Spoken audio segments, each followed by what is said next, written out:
प्राचीन समय में लोगों को लगता था कि पूरी दुनिया उन्हीं के चारों ओर घूमती है।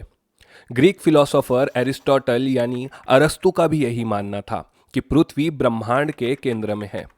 एरिस्टोटल के इन विचारों को क्लॉडियस टॉलेमी ने और मजबूती दी। उन्होंने सेकंड सेंचुरी में अल्माजेस नामक ग्रंथ लिखा जिसमें उन्होंने भू केंद्रित मॉडल यानी जियोसेंट्रिक मॉडल को समझाया। उनका मानना था कि पृथ्वी स्थिर है और यूनिवर्स का केंद्र है। चंद्रमा, सूर्य और अन्य ग्रह गोलाकार कक्षाओं में अर्थ की चारों ओर घूमते हैं। यही मॉडल 1500 सालों तक खगोल शास्त्र की नींव बना रहा। ये मॉडल लोगों को लॉजिकल और सही लगा क्योंकि उन्हें सचमुच सन और मून अर्थ की चारों ओर घूमते दिखते थे। लेकिन 1543 में निकोलस कोपरनिकस ने अपनी book the revolutions of celestial sphere में सूर्य केंद्रित मॉडल को पब्लिश किया। सूर्य केंद्रित मॉडल, जिसे हम हेलियोसेंट्रिक मॉडल भी कहते हैं। कोपरनिकस ने बताया कि सन यूनिवर्स का सेंटर है और पृथ्वी समेत बाकी सभी ग्रह सूर्य के चारों ओर घूमते हैं। कोपरनिकस के हेलियोसेंट्रिक मॉडल ने टॉलेमी के जियोसेंट्रिक मॉडल को बदल दिया और आधुनिक खगोल विज्ञान की नींव रखी। कोपरनिकस के इन विचारों को गैलीलियो गैलीली ने वैज्ञानिक प्रमाणों से साबित किया। साल 1610 में गैलीलियो ने अपनी टेलीस्कोप से जुपिटर के 4 बड़े चंद्रमाओं को खोजा। ये मून्स आज गैलीलियन मून्स के नाम से जाने जाते हैं। उनकी खोजों से यह साबित हुआ कि सभी खगोलीय वस्तु पृथ्वी के चारों ओर नहीं घूमते बल्कि उनके अपने अपने ऑर्बिट है। लेकिन उनकी वैज्ञानिक उपलब्धियों की वजह से उन्हें सजा दी गई। उनकी जिंदगी घर में नजरबंद होकर बीती। आज गैलीलियो को सम्मानपूर्वक father of modern science, father of astronomical observation और फादर ऑफ मॉडर्न फिजिक्स कहा जाता है।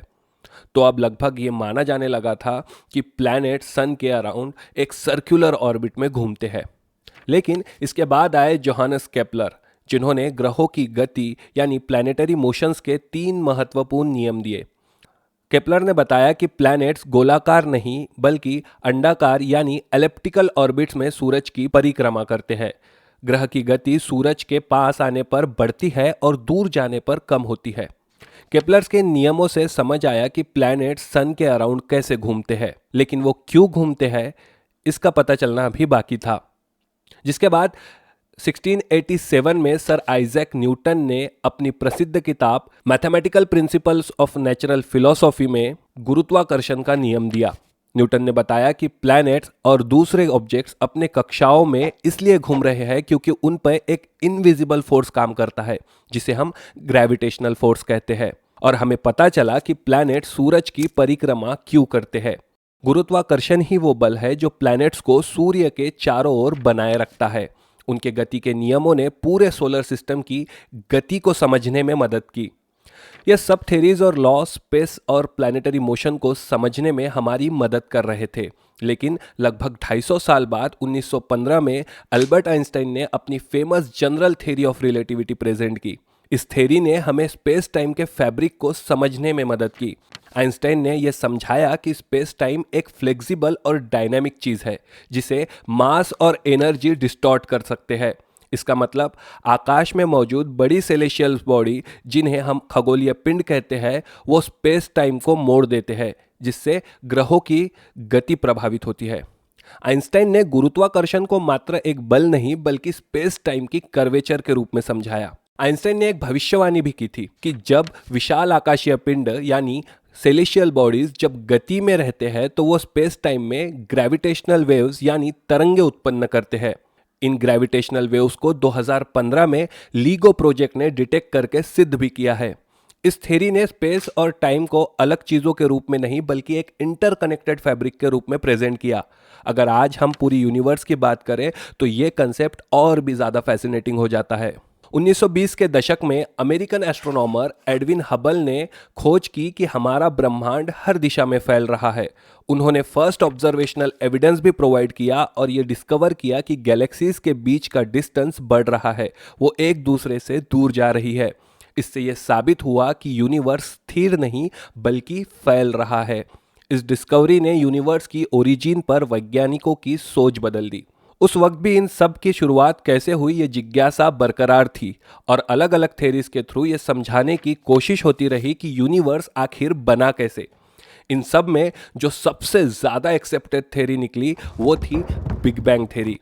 1927 में बेल्जियम खगोलशास्त्री जॉर्जस लेमैत्रे ने बिग बैंग का सिद्धांत दिया। लेमैत्रे ने कंक्लूड किया कि यह सब एक छोटे से कण से शुरू हुआ था जिसमें अनंत ऊर्जा समाई हुई थी। यह कण परमाणु से भी छोटा और इन्फिनाइटली डेंस था। इस कण में सारी ऊर्जा विलक्षणता यानी सिंगुलैरिटी में एकत्रित थी। इस वक्त मैटर और समय का कोई अस्तित्व नहीं था। फिर इस कण में आज से 1370 करोड़ साल पहले यानी 13.7 बिलियन साल पहले एक महाविस्फोट के बाद ब्रह्मांड की उत्पत्ति हुई। इस बिग बैंग के बाद शुरुआती ब्रह्मांड काफी घना और गर्म था। फिर यह धीरे धीरे ठंडा होने लगा और इसमें डस्ट, एटॉम्स, गैसेस के बाद गैलेक्सीज और स्टार्स का जन्म हुआ। एडविन हबल की एक्सपैंडिंग यूनिवर्स के कंसेप्ट ने इसे और प्रमाणित किया।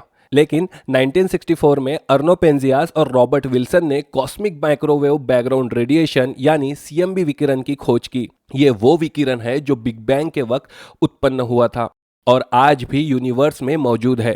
एक्सपैंडिंग यूनिवर्स और सीएमबी रेडिएशन बिग बैंग की घटना को प्रमाणित करते हैं। इसके अलावा भी कई और थ्योरीज थी जो यूनिवर्स की ओरिजिन के बारे में बात करती थी, लेकिन जो सबसे ज़्यादा एक्सेप्टेड थ्योरी है वो बिग बैंग है। तो ये थी एक टाइमलाइन एरिस्टोटल से लेकर जॉर्जस लेमैत्रे के बिग बैंग के सिद्धांत तक। मुझे उम्मीद है कि ये आपको एक बेसिक अंडरस्टैंडिंग देगा चीज़ों को समझने के लिए। अगले लेक्चर में हम एग्जाम पॉइंट ऑफ व्यू से इससे संबंधित जितने भी ज़रूरी स्टैटिक जीके के फैक्ट्स होंगे उन्हें स्टडी करेंगे। तब तक के लिए सोचिए, समझिए और एक्सप्लोर कीजिए। थिंक हो।